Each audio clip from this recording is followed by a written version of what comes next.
Pranam student, class 9th, working of institution continue, page number 84। The two houses of parliament के पढ़ेंगे कि जो parliament होती है उसके टू हाउसेज होते हैं। ठीक है, जितने भी मॉडर्न डेमोक्रेसीज़ हैं उन सभी में जो पार्लियामेंट है वो इंपॉर्टेंट रोल प्ले करती है बेटा यहाँ पे। ठीक है, और most large countries divide the rule powers of the parliament in two parties. ठीक है, जो जितने भी जो पार्लियामेंट है, जो भी कंट्रीज़ हैं, उनमें जो पार्लियामेंट्स की जो पावर्स है वो टू पार्ट्स में डिवाइड है। They are called the chamber और द हाउसेज, जिनको या तो चैम्बर कहा जाता है। ठीक है, तो जो पार्टीज़ में जो डिवाइड्स है पावर से, या तो चैम्बर कहा जाता है या हाउसेज कहा जाता है। One house is usually directly elected by the peoples and exercise the real power on behalf of the peoples.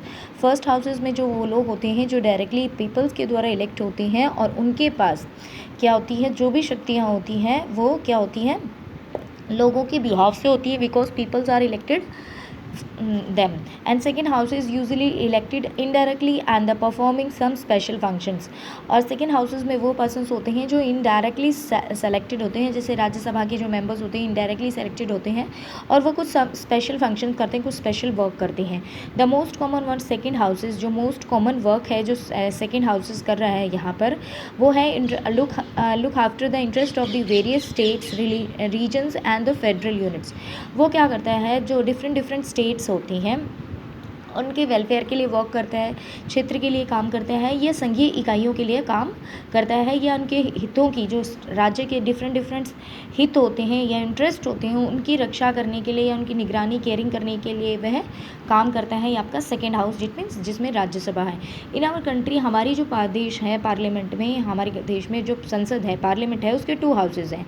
One houses are known as the council of the state, Rajya Sabha. तो आपसे कई बार क्वेश्चन आ सकता है कि राज्यसभा को क्या कहते हैं, काउंसिल ऑफ स्टेट भी कहते हैं। And another one that Lok Sabha, Lok Sabha को हम कहते हैं house of the peoples.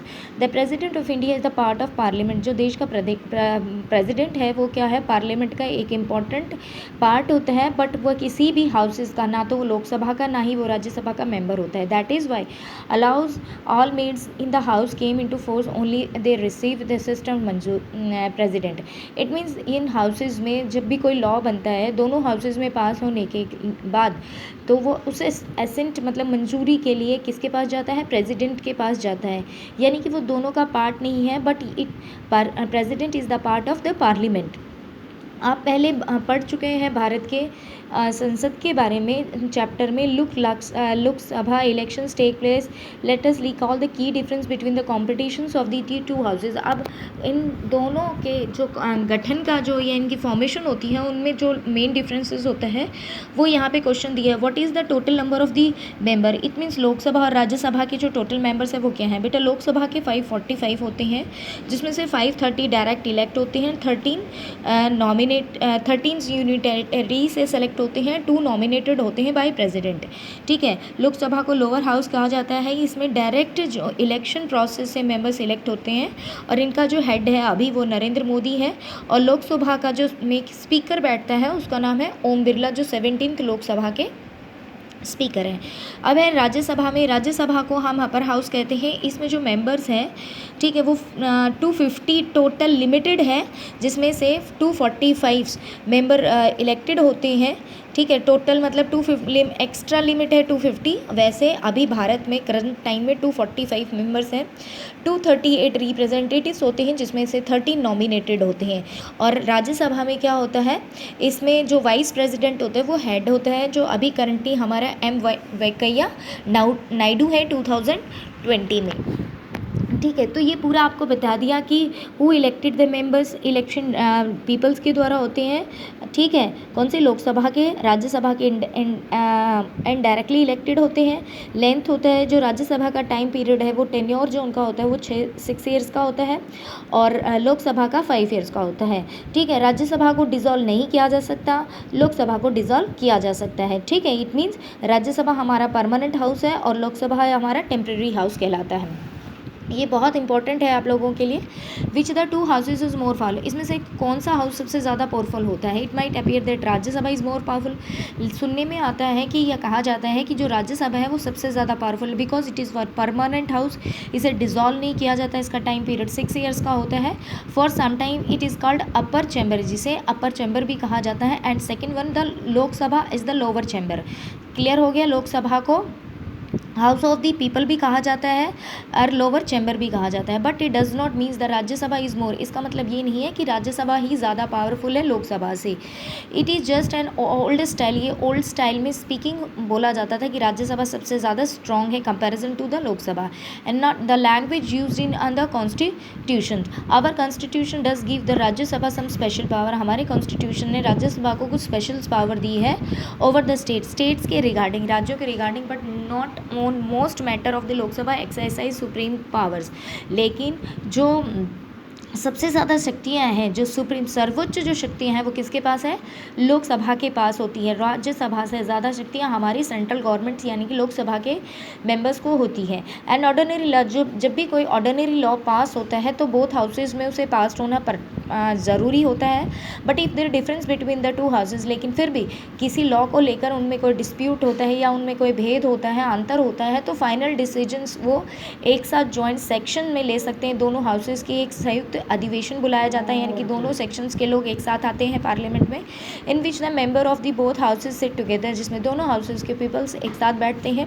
But the large number of the members the view the Lok Sabha, लेकिन जो संख्या जिसकी होती है, हमने पढ़ लिया ना, लोकसभा में 545 मेंबर्स होते हैं, उनके व्यूज़ ज़्यादा होते हैं। The view the Lok Sabha is likely prevail in such meeting, इसलिए लोकसभा के जो मेंबर्स के जो व्यू होते हैं उन्हें प्राथमिकता मिलती है। सेकेंड वन, द लोकसभा की जो मोर इम्पॉर्टेंट पावर है, जो मनी मैटर से रिलेटेड है, जब बजट पास होता है पैसों से संबंधित, तो उसमें लोकसभा का इंपॉर्टेंट रोल होता है। Once the Lok Sabha pass the budget, एक बार लोकसभा में बजट पास हो जाता है किसी सरकार के द्वारा, जो रनिंग गवर्नमेंट होती है, मेजॉरिटी गवर्नमेंट होती है, उसके द्वारा बजट पास कर दिया जाता है। And any other money bill related law, यानी any other money related law भी जो बिल होता है, अगर यह बजट पास कर दिया गया लोकसभा में, तो उसे राज्यसभा क्या कर सकती है? कैन नॉट रिजेक्ट, उसे राज्यसभा रिजेक्ट नहीं कर सकती। Rajya Sabha can delay the, Rajya Sabha उसे फिर 14 डेज तक देरी कर सकती है उसे सजेक्शन देने में, और सजेक्ट चेंजेस, वह सजेक्शन दे सकती है कि उसे बदलें, लेकिन 14 दिन के अंदर अंदर उन्हें अपनी रिपोर्ट लोकसभा को बतानी रहती है। लोकसभा में और may not be accept in this, Lok Sabha पर ये डिपेंड करता है वह उनके द्वारा बताए गए चेंजेस को एक्सेप्ट करती है या नहीं करती, ये डिपेंड लोकसभा पर ही निर्भर करता है।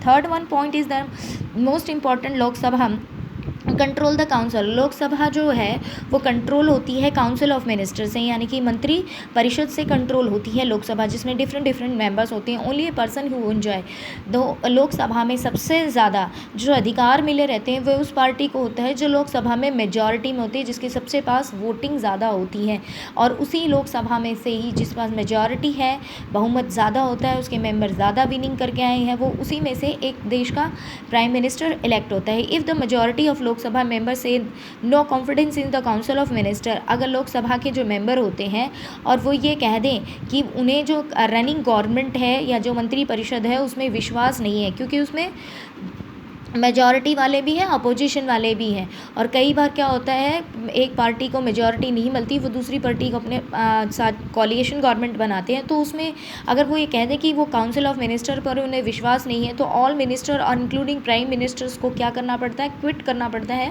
अपना पद छोड़ना पड़ता है। And the Rajya Sabha does not have this power, और राज्यसभा के पास इस तरह की शक्ति नहीं है कि वो लोकसभा को किसी भी मेंबर्स को हटा सके या अपॉइंट कर सके।